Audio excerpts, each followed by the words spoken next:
Watch live. You see two ground level footage and from Sky 7. Our Dan Noyes has been literally right in the thick of it, right along the police line, and he's back with us now. Dan, again, we've seen a few more skirmishes. Dan, it definitely has escalated some, I've got to say. When you're just feet away from a flashbang grenade, it'll get your attention. That's just what happened a few seconds ago. You can see a guy on the ground here. Oh, we got to clear out a little bit. You see there's another flashbang grenade. They are definitely, the police are escalating their response. They are taking more extreme measures to clear the protesters away. The protesters have picked up some of the tear gas or throwing it back at the police, going back and forth. I can say now, they're throwing tear gas in all different directions, over my head, down the street. The protesters are taking the tear gas canisters and throwing them back at the police officers. That is the sound of a flashbang grenade. That will do a very good job of clearing it out. You've got, you have a group of probably 10 protesters who are just standing strong, arms up, right in front of the police. But again, the tear gas is flowing. The flashbang grenades are going off. They're firing rubber bullets. And I recognize one of their weapons. It's an FN 303, which is a riot gun that fires a plastic projectile with metal pellets inside of it. The police have just taken much more action to clear this out. And it is working. My eyes are now burning from the tear gas. No, wow. Sorry, Dan. I've had that happen to me before. It's no fun. Yeah. Don't rub your eyes. It makes it worse, as you know. Yeah. But it's interesting because they aren't just going out at the protesters right in front of them. They are firing off to the side over our heads as well. They are now moving forward, as you can see, I assume from Sky 7. We're now moving past Santa Clara Street and 5th Street. The protesters are on the run. They are backing up. The police are doing a good job of clearing it out. The tear gas has done the job. The flashbang grenades have done the job. And those projectiles have done the job. Dan, is it your sense that they might be moving with a little more urgency to try to get people to disperse before nightfall? That's a good call, I would think. Yes, I mean, but it does look, I mean, the sun is well up. I mean, we've got, at least another hour and a half before the sun sets. So we have a while to go here. And I tell you, this is not doing a lot to calm down the crowd. The crowd is still adamant about being here. They're just moving. From what I'm seeing on the ground, I don't expect them to fully disperse. They are moving away, but I don't think that they're going to fully disperse. In fact, I mean, these actions by the police are definitely inflaming the crowd, as you might expect. But again, it is making them disperse. You know, one scene I just have to convey. Just a few minutes ago, I saw a woman about 5 feet away from the police, and we kind of locked eyes, and she just looked like any other mom from the suburbs. She didn't have a mask on, and I kind of motioned to her to cover up her face, and she kind of smiled, and then she put on her mask. A second later, she was knocked over when a police officer took his baton and pushed over a man on a bicycle. The man on the bicycle knocked her over. The police went to the ground on top of the woman and the man. And so it's just interesting. You share a smile with someone, and the next minute they're on the ground with the police on top of them. So this is what's playing out right now. Again, you have a distance of about a football field between the police and the bulk of the protesters, but there are 1, 2, 3, 4, 5 protesters who are standing strong right in front with their hands up just 10 feet away from the police. So this drama continues to play out here, Dan and Kristen. Yeah, it's interesting to know why police made a sudden decision to take more aggressive action and move out in different directions to try to disperse the crowd. What was the tipping point that led to that decision? But you can see on the split screen from the ground on the left, you can see protesters and police intermingled at times. On the right, you can see a larger picture live from Sky 7 of the numbers that we're talking about, several hundred people on the streets of San Jose still. A protest that has now gone on for almost 5 hours. Oh, hey, Dan. We finally get to see you. Oh, there we see you, Dan, on the left.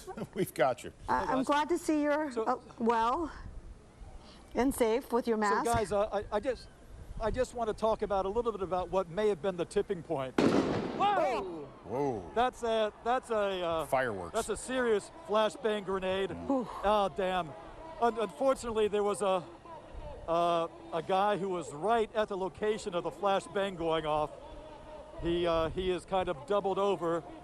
He's got a scooter. It looks like he's going to try to walk away, but boy, that was loud. It would be really kind of it was a miracle if that young guy didn't get injured by that. I mean, it went off right at him.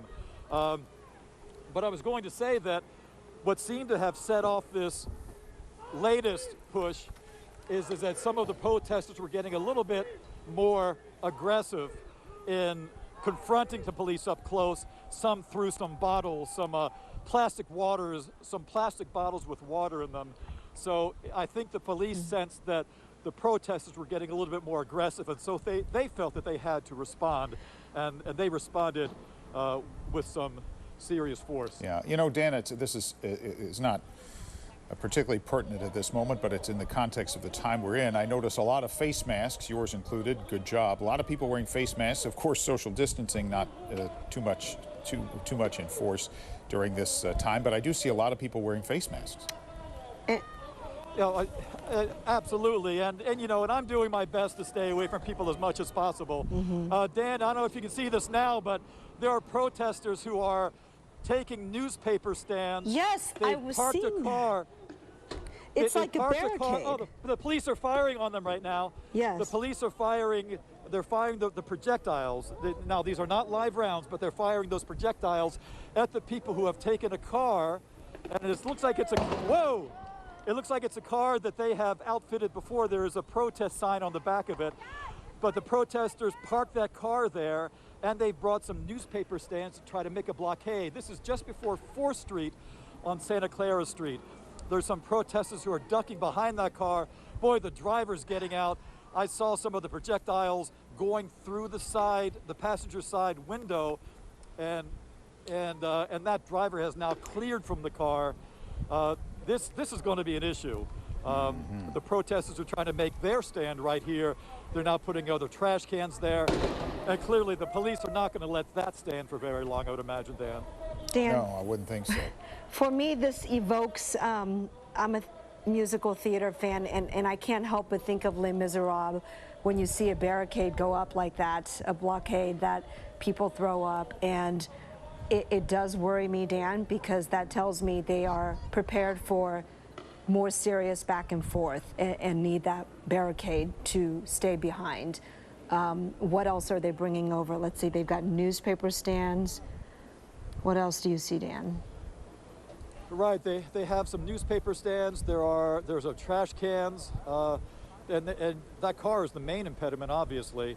And I see a couple of protesters that are ducking behind that vehicle, pretty close. They're hiding directly behind that. Oh, I'm looking at now at the other side. That the vehicle definitely was set up for the protest. There are protest signs on this side, which is away from the police officers. But I tell you, that is the place you don't want to be, behind that vehicle. This afternoon, the fire from the rubber bullets and the flashbangs are typically going straight down the street, generally. So that is really the center of the danger zone in terms of being a protester. If you want to take a rubber bullet, it's going to be right in front of where the police are. Right. And now there are more people who are gathering behind that car. And boy, I don't want to see how this plays out. No, and you run the risk of getting hit in the face by one of those rubber bullets or the eye. It can be very dangerous, as you've pointed out, Dan. And it's interesting. What we don't know are these people that we're looking at now with the car. Were they part of that protest on Highway 101 earlier? Are these other protesters that come in, as we've seen so often in the Bay Area, come in and join protests and escalate deliberately with police?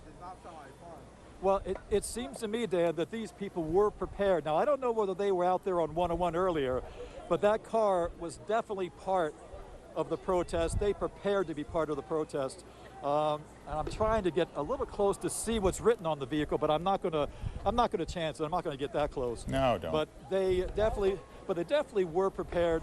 And boy, there are people just standing up right in the line of fire of those, projectiles. And I just, boy, I just don't get it. And I got to say, Dan, that you make a good point again about watching out for your eyesight, for your eyes, and some of those projectiles were missing well high of the protesters. They were over their heads, and so typically you are supposed to be firing at someone's midsection or below to sting them, but police, not injure them. At least Dan, exactly right. They just brought in another piece of, is that a dumpster? Something they just pushed in for their barricade, for their blockade, which seems to be very heavy duty, that they're uprighting right there. Oh, look at that. Yeah, that's actually some sort of a fixture. Looks like it's a display cabinet or a refrigerator. Oh. From my vantage point, Yeah, it's got a glass front on it. It looks like it's got a cooling unit on top of it. I think you're right, Dan. Yeah. All right, Dan, don't go away, and we're going to keep showing what's happening there in San Jose, but we also want to take our viewers briefly to Oakland because a protest is about to start there, and people